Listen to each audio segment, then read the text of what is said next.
Get started. Midterms have been graded. You should be able to see your grades and the comments in Blackboard.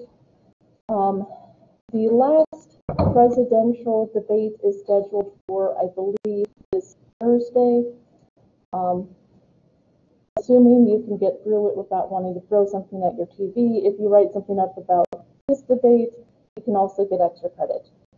Keep in mind you can only get up to 6 points extra credit in the class. So if you've written about the first presidential debate, the VP debate, and the town hall, you can't get extra credit for this one. If you haven't, then you can get extra credit. Okay. Overall, you guys did a pretty good job on the midterms. I know Texas government's a bit harder than federal, but there was one area where I saw that people seemed to get confused. And that was on how we amend the state constitution versus the federal. A lot of you started off doing it right, and then you got confused between the two. I think it might be helpful just to go back over the process again to make sure you guys understand how we amend the state constitution, because it is confusing for students. Okay, so it is similar to the federal government in the first two steps, right? The constitutional amendment is introduced to either the state house or the state senate. So one or the other introduces the amendment. You need a 2/3 majority vote in both chambers for the constitutional amendment to be essentially valid. So the first two steps are identical to the federal government. It has to come through the legislative body, and you do need a 2/3 majority vote. Now, where it differs, of course, is that it doesn't go to the states, it just goes to us, the voters. So after the legislature approves the constitutional amendment, then 4 weeks prior to the election, the proposed amendment has to be published in one newspaper in every county so the voters of Texas know there's a constitutional amendment election. Okay?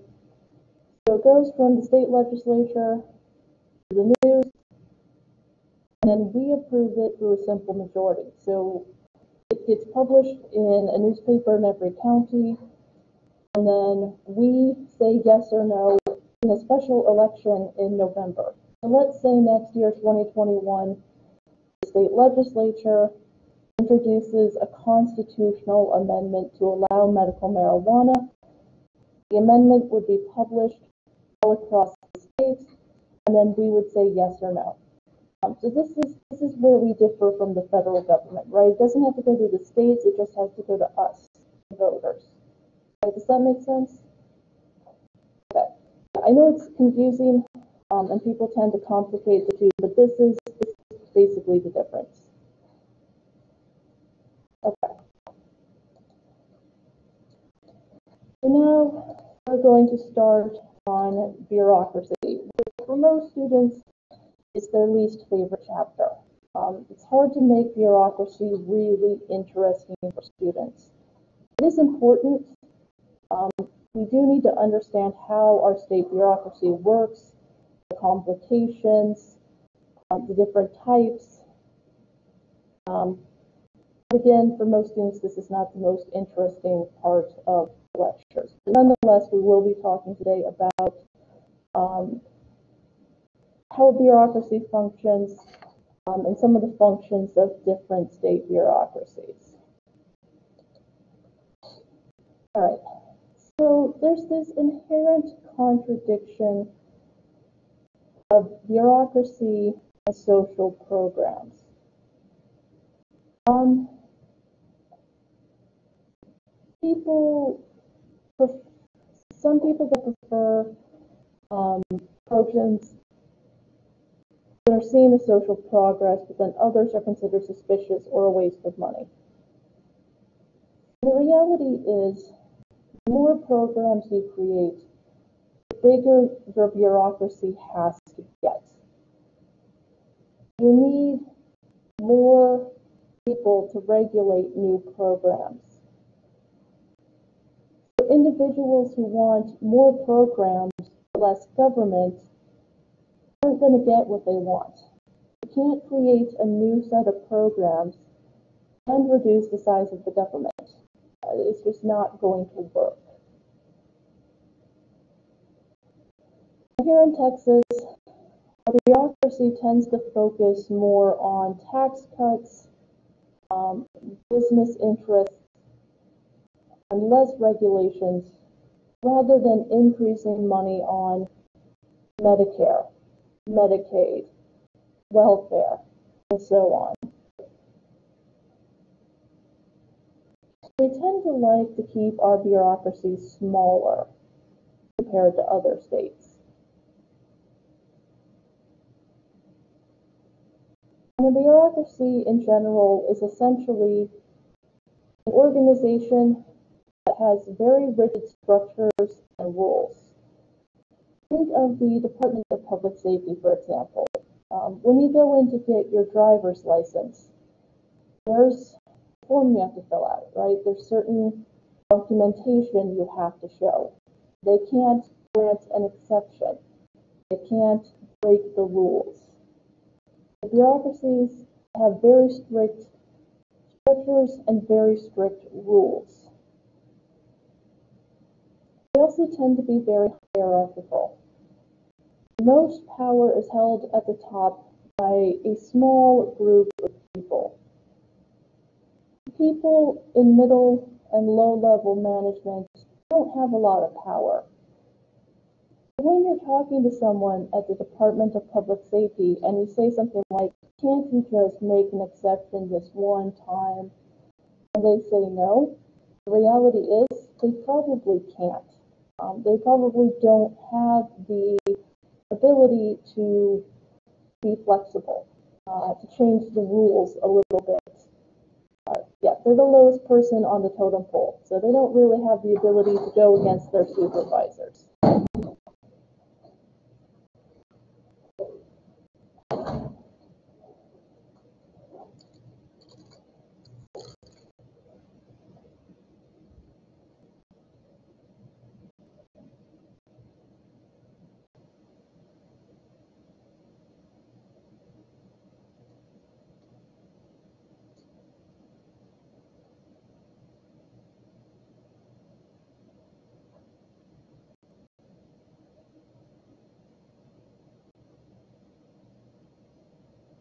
And keep in mind, we do tend to criticize bureaucracies as slow, right? Why is it taking so long?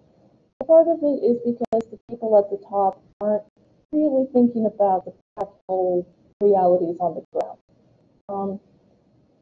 Secretary of State probably isn't going to be too concerned or too involved with the day-to-day voter registration or driver's license facilities.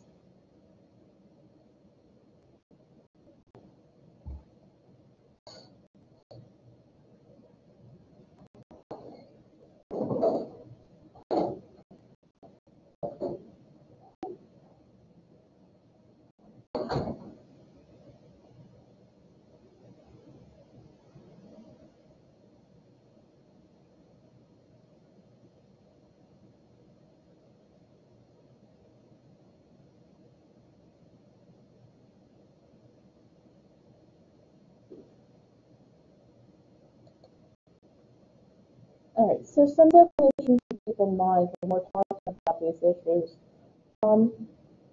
Public policy is largely what bureaucracies are in charge of. And basically, a public policy is a strategy used to decide what a law, a program, or a rule will be. So basically, it defines what are the rules for getting a driver's license? What are the rules for setting up a new business? Getting a liquor license? Being able to sell alcohol to go. The bureaucracies exist largely to implement this policy. So if the state decided that they wanted to introduce mass transit throughout the state, then there would have to be a bureaucracy in charge of overseeing this mass transit. They've overseen the building of railways and the routes and so on. The biggest thing bureaucracies do is implement the laws, the policies, and so on. They also have to deal with public administration. On the public administration side is the various agencies, boards, commissions, and departments that have to carry out public policy. So the Texas Railroad Commission, or the State Education Board, the Department of Public Safety, all exist to carry out these various policies to ensure that the process to get a driver's license is fair across the board. Try and minimize the wait time, although of course that's unavoidable. Bureaucrats are people who are administrators, executives, considered a white-collar worker because of the nature of their position. They're appointed through merit. You have to be qualified to serve in a state position. You're not supposed to get the position because your father is the best friend of the person in charge of this branch of the Department of Public Safety. You usually have to pass a written test. Prove that you are qualified to serve in this position.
Alright, so bureaucracy is confusing.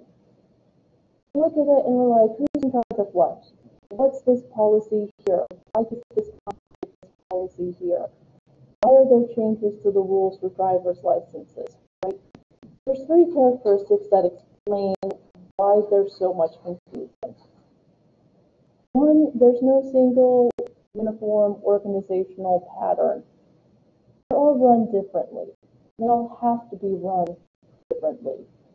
You can't run the State Board of Education the same way that you run the Environmental Board. The second characteristic is that there are numerous exceptions to traditional bureaucracies. They tend to elect more positions compared to other states. In a lot of states, these positions are appointed. Because they are elected in Texas, there's a lot more exceptions. And the third area that causes confusion is the number of state agencies. Depends on how you're counting them. If it's not complicated enough to deal with bureaucracy, if you can't quite figure out how to count them up, it makes it that much more complicated. And there's 5 different types of policymakers. You've got the elected executives, like the Railroad Commissioner or the State Attorney General. You have appointed executives. You have election commissions and boards, ex officio boards and commissions, and appointed boards and commissions. So it gets even more confusing when you're trying to figure out, was this person appointed or elected? Are they up for re-election or not? It gets confusing. It also doesn't help that one board, commission, or office can control multiple areas of policy. You have the Board of Regents for the University of Texas, setting policy for the entire UT system, including 15 separately funded agencies. We have this UT system that's trying to control policy for all the different branches. Never mind the fact that the needs of the UT branch of Corpus Christi are going to differ from the needs of the UTRGV school, right? It also doesn't help that the 50 community colleges are listed as one entity as opposed to separate colleges and campuses. So it gets really, really complicated, very, very quickly. Some of these boards and commissions can have between 3 to 19 bosses. So you've got too many heads of agencies, not enough independence for things like community colleges. It just complicates things needlessly. So if you're looking at the number of agencies, it's estimated that there's 182 in the state. But that doesn't include courts, state legislature, and the offices of elected officials. And the number is actually even higher. But basically, they're only counting the agencies that have a budget. The one thing that is uniform is that all of the elected agency executives are Republicans. Again, because the state has been dominated by the Republican Party, for now, they are controlled by the Republicans. There are some state agency positions up for re-election, including Railroad Commissioner, so that may change in this election depending on who shows up to vote.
So I realize this is about as clear as mud. Do you guys have any questions or need something clear before we move on?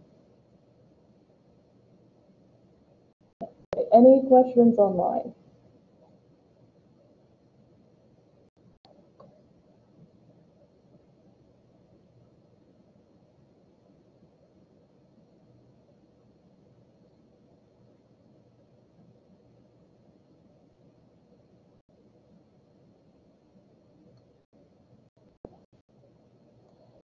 So one area of bureaucracy is the Attorney General. Now the Attorney General does have a very important role. They do represent state agencies in court. If someone sues the state for, let's say, a civil liberties violation, the Attorney General is going to represent the state in the court. So he or she is responsible for various legal matters.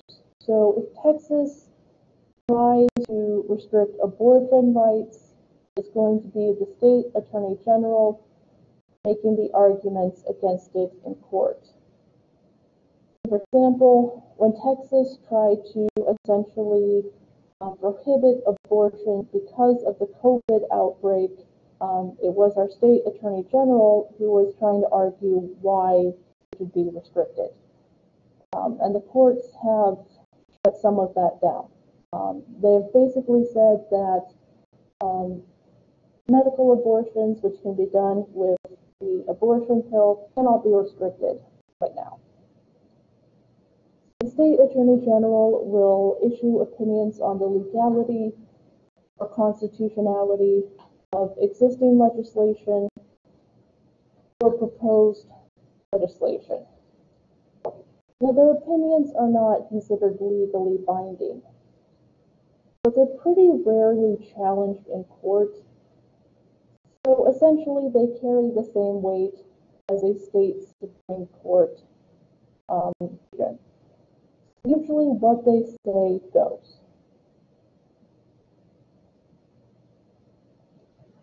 And they're usually second to the governor in terms of public recognition because they make headlines. They work with the state agencies.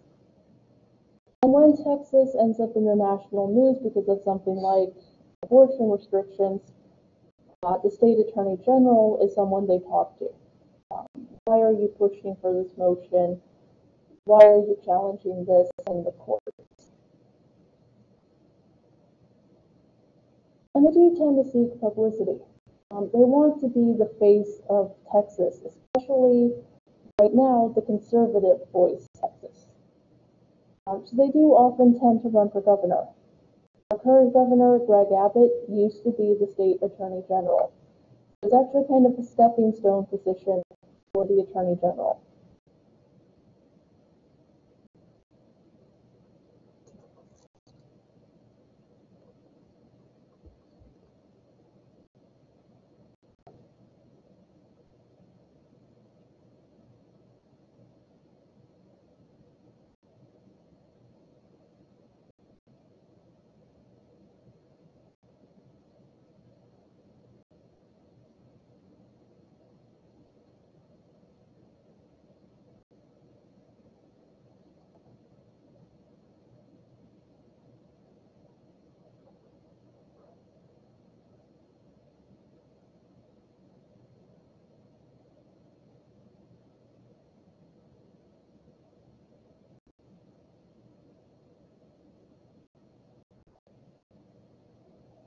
Okay.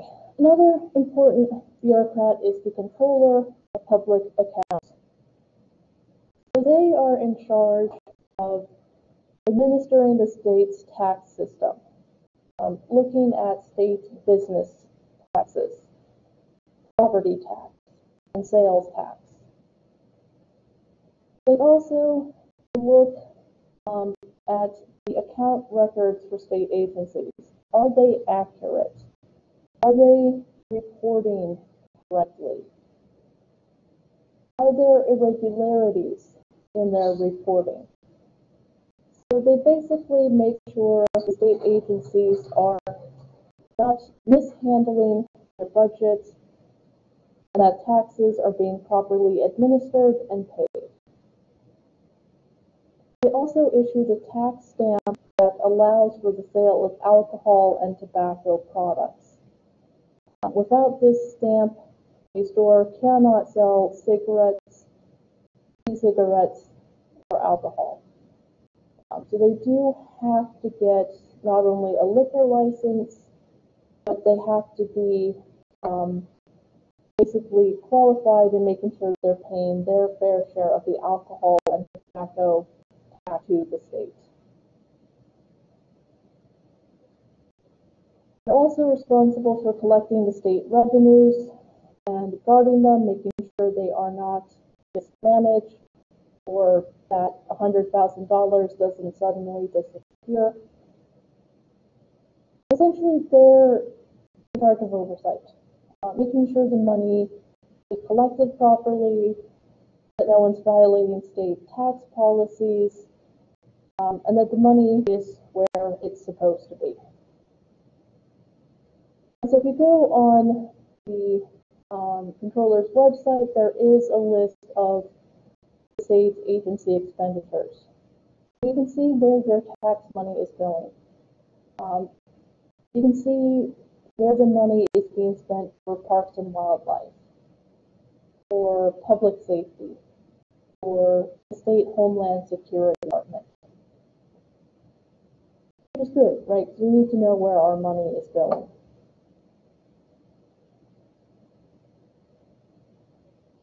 However, there is a lot of private data that is stored on this website.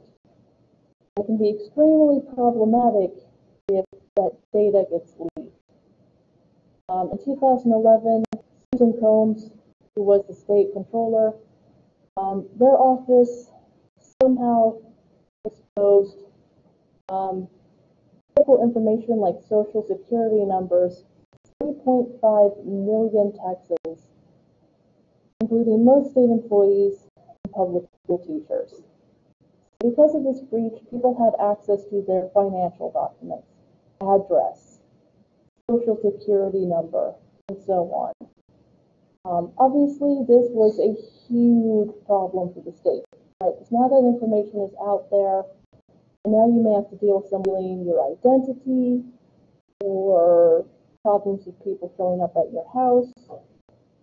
They got to make sure that data is secure. But you don't want your private information out there for the entire world to see. So they got to make sure that information is secure.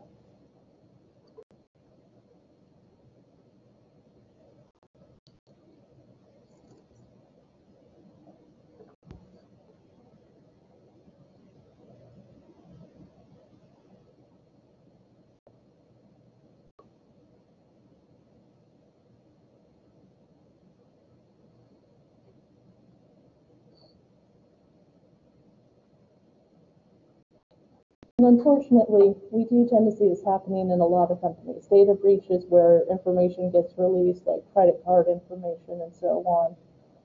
So it's an uphill battle to keep your information from being hacked.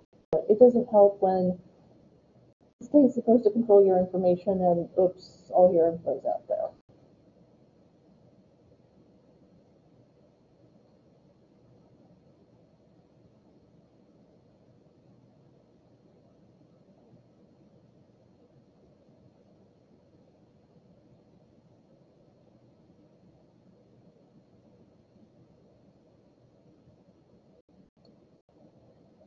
Okay, in terms of the various commissioners, the commissioner of the General Land Office administers 22.5 million acres of land.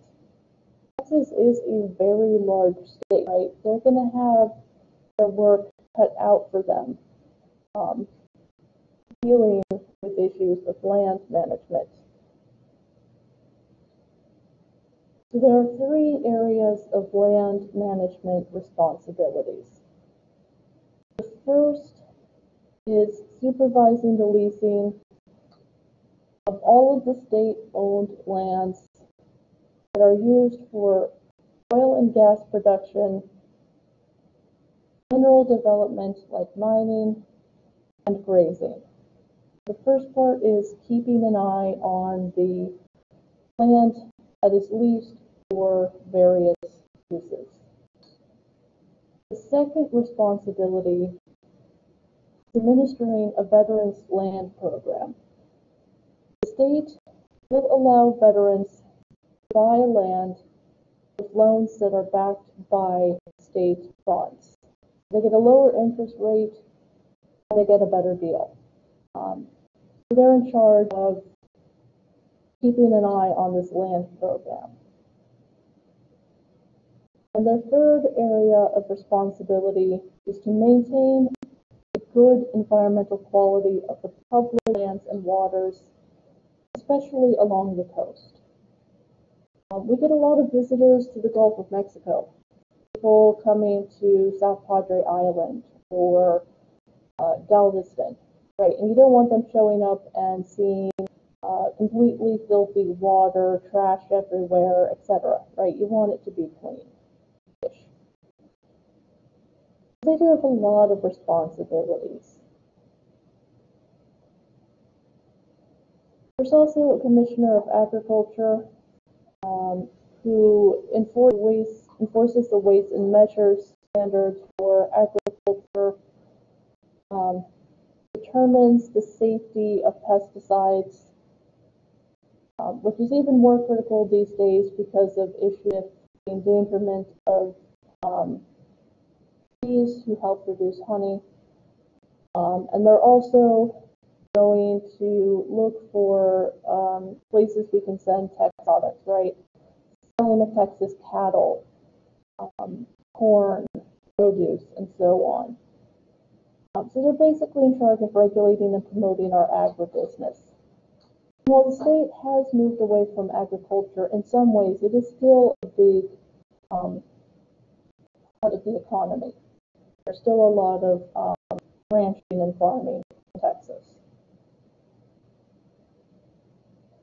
And so the Commissioner of Agriculture, that position being elected isn't in the state constitution. It's done by statute. Technically, if they wanted to, they could add it to the Constitution. But for now, nobody seems to mind that it's an elected position, so it hasn't been discussed.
All right, another important part is the Secretary of State. The Secretary of State is appointed by the governor. So this is not an elected position, unlike other states.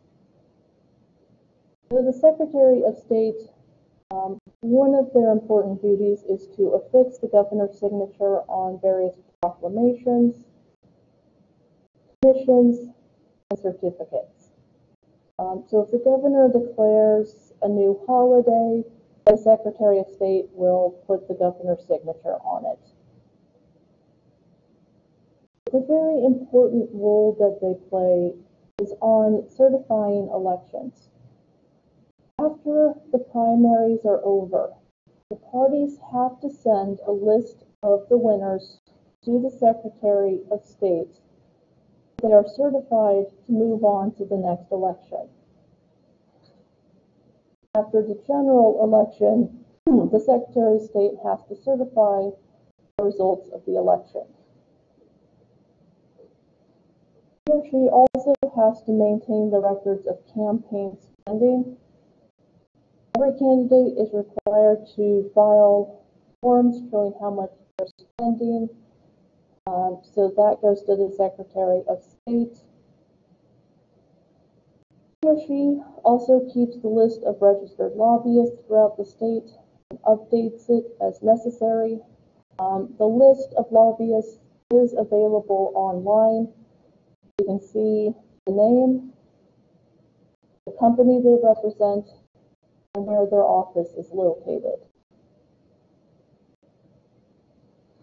They also have to publish a record of the administrative decisions, rules, regulations, and announcements.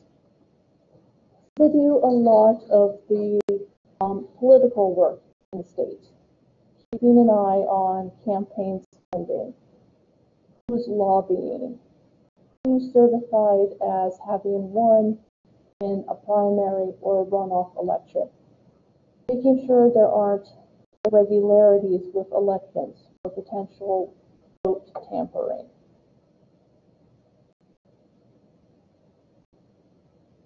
And this is a fairly important position as well. We've seen former secretaries of state becoming lieutenant governors, controllers, and mayors.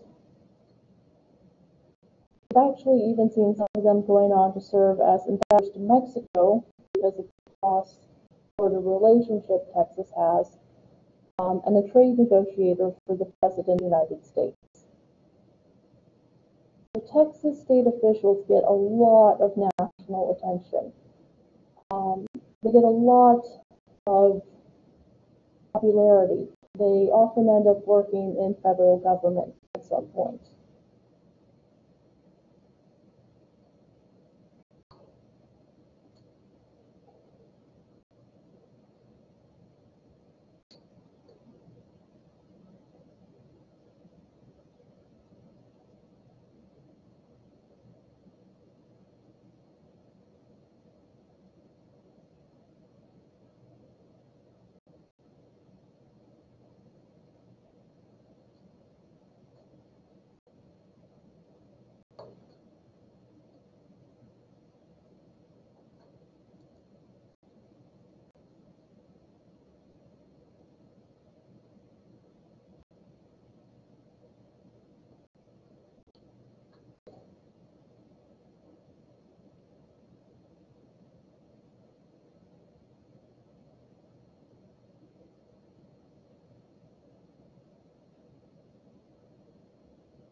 Right.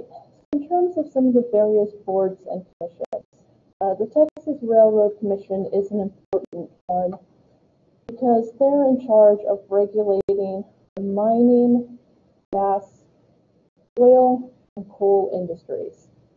So the name is a little bit misleading because we tend to think, oh, they're just in charge of the state railroad system when they're in charge of a lot more.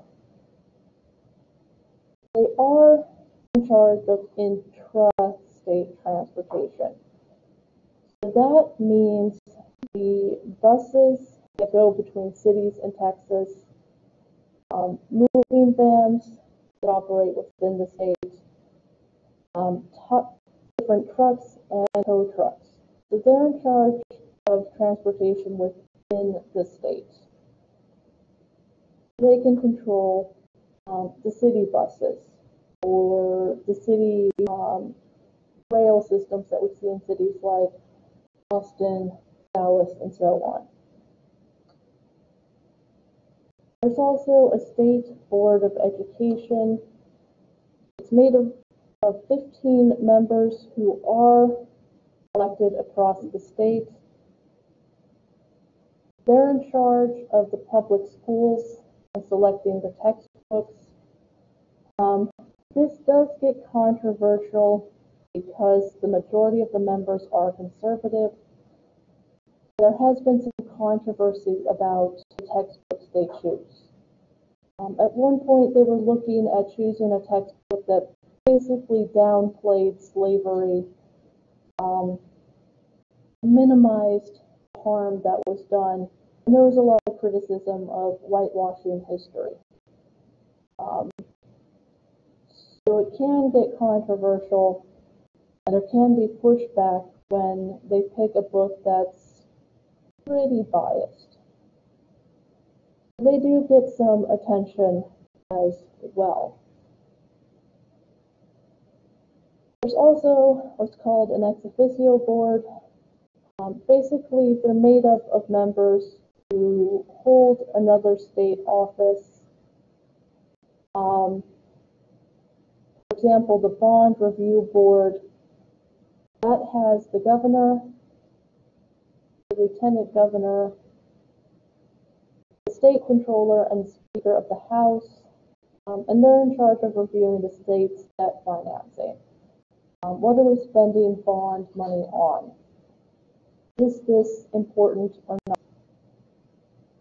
For example, in April of 2019, I believe it was, there was a bond referendum here in Weslaco to approve $100 million in bonds to improve the drainage system and try to end the chronic flooding. That did have to be approved by the Bond Review Board before it could be voted on and then approved by the vote. And they do this because the members are already in Austin. They have some expertise in this area. So if you're there and you're serving in government anyway, why not be part of this board? And there's also various appointed boards. It's a 6-year term without pay. Essentially, it's kind of a volunteer position. These include the boards of education, health, parks, and wildlife. Usually, these are people who hold some other state position.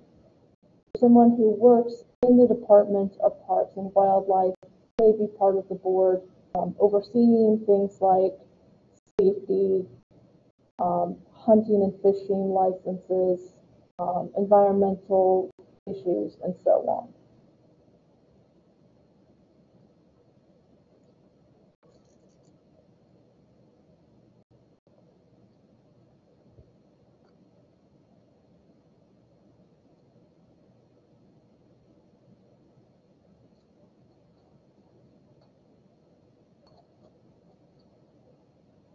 The Texas Railroad Commission position is up for re-election this year.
All right.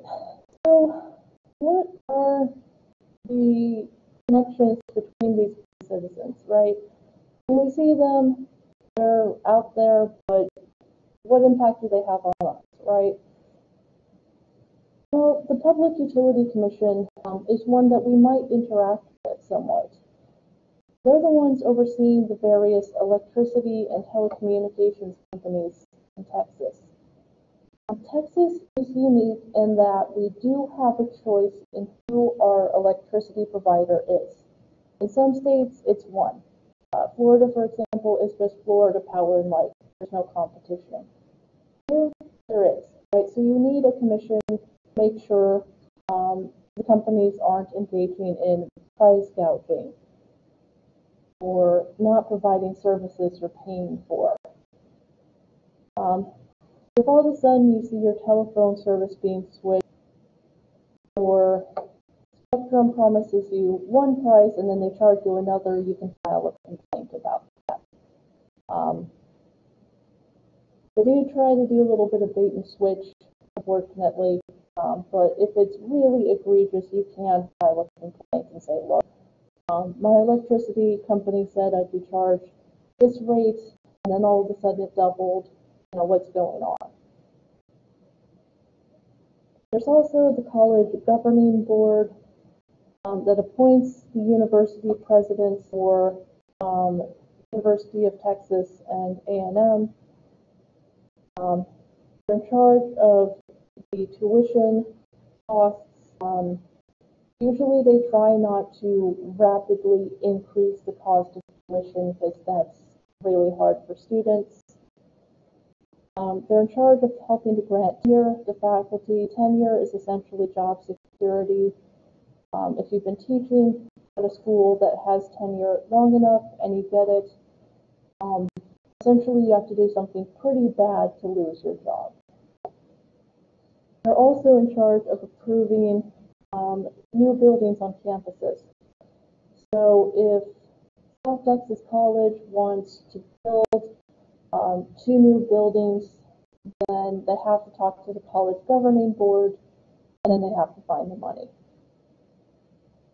And for the UT and A&M system, this board is in charge of all of the various campuses. So they have a lot of work to do for these 2 giant systems.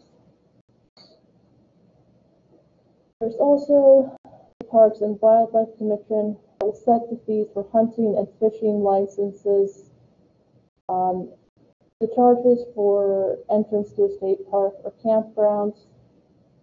This money goes to helping to clean up state parks, keep an eye on things like safety hazards, making sure there's access to clean water, and so on if you're spending time in a state park.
Right, so why is our government so big? Right, why are there so many boards and commissions, agencies, and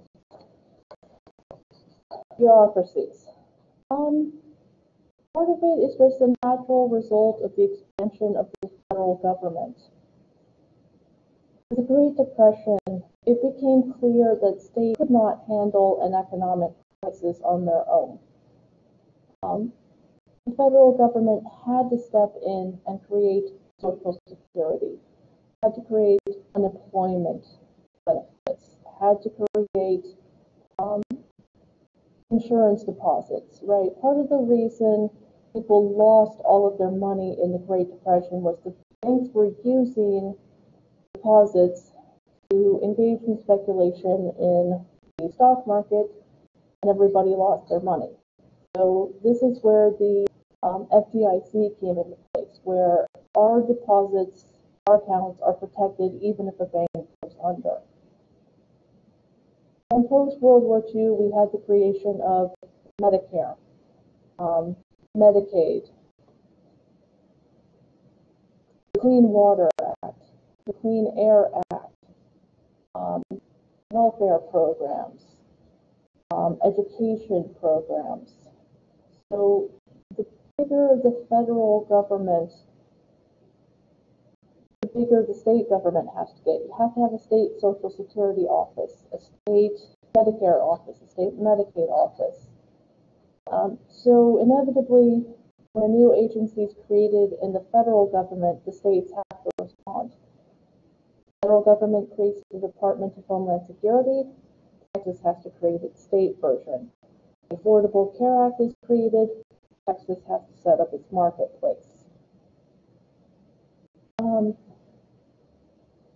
Even though Texas is a very large state, we are reluctant to take money from the federal government.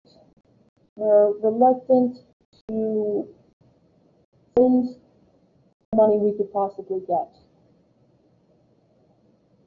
And we have more employees working in corrections compared to other states. So one of the biggest state employers in Texas is the Department of Corrections. That's not necessarily the case in other states. We don't tend to want to spend as much on social programs compared to other states. In the 1980s, there was more money being spent on defense, some of which did filter down to Texas with the creation of military bases, the expansion of Blackland Air Force, for example. But when the economy collapsed in 2008, it was clear that there was no way Texas could handle it on its own. The economy basically went into the largest recession since the Great Depression. And so Texas had to accept federal funding, had to accept stimulus money to bail out Texas companies, to keep the state from collapsing. So the state likes to try and do things on its own, but inevitably there comes a time when we have to accept that our government may have to increase, that we have to accept federal funding and federal oversight. We can't solve all of our problems on our own. We have to have help from the federal government. And if they create a new agency, Texas has to create an agency to handle that new responsibility.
regardless of the size of bureaucracies or how many different ones we have, there are some characteristics that they share.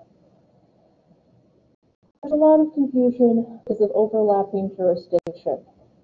If you have two agencies in charge of environmental policy and a train derails with dangerous chemicals, then the question arises who's in charge.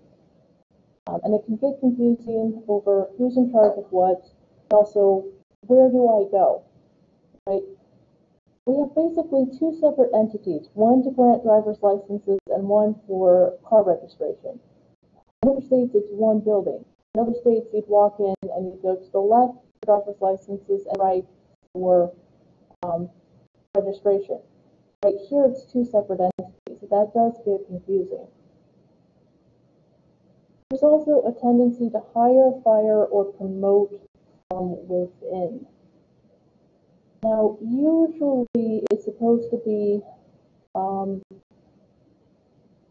equal opportunity, but if you have the inside track because you're already working there, that does create a disadvantage. It can be difficult to fire someone or dismiss them. You have to have a really good cause usually. So it's hard to get people out of there. Once they're in, they're pretty much life. And agencies are not responsive to the demands from politicians or citizens. If you don't have to worry about being fired, why listen to the politicians, right? Why listen to the people you're supposed to be working for? Okay, so maybe the Department of Public Safety is taking forever to process driver's licenses. You think the people who work there really care that much? Probably not, right? If you know you're not going to lose your job, what incentive do you have to change the way the bureaucracy is working? And again, it is supposed to be equal opportunity. But there are certain contradictions. You have a better shot of getting hired or promoted if you're already working for the agency. Affirmative action also comes into play. Veterans hiring, and so on. So there are some contradictions, right? Some groups are going to get preference. And that's just kind of the reality of the situation. It also doesn't help that there's a low ratio of state employees to citizens. We tend not to we don't necessarily like a large state bureaucracy. So there's not enough people to meet the demands of Texas citizens, right? The state keeps growing, but our government isn't growing with it. It's putting more and more demand on the employees who do work for the state, and more pressure, which slows down the process. And we do need to reorganize agencies and work on issues with regulations. Sometimes regulation just doesn't make sense. For example, OSHA requirements say that you have to tether a worker who's on a roof. That can actually cause more harm than good, right? Because you don't want them falling off the roof. You also don't want them getting strangled because they get caught up in tethering or whatever. There's sometimes an issue with the agency pushing a regulation that doesn't make sense on the ground. Requiring companies to carry out certain policies that look good on paper, don't work in real life.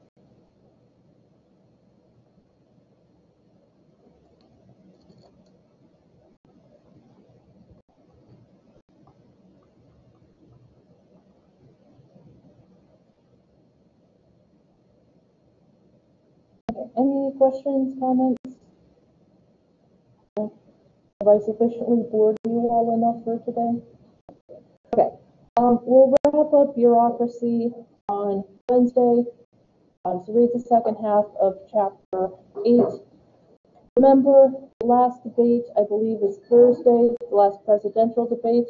If you watch that and write something up for me, you can get extra credit. If you have any questions between now and Wednesday, you can email me or call or text me. Otherwise, I'll see you guys online on Wednesday and in person next Monday.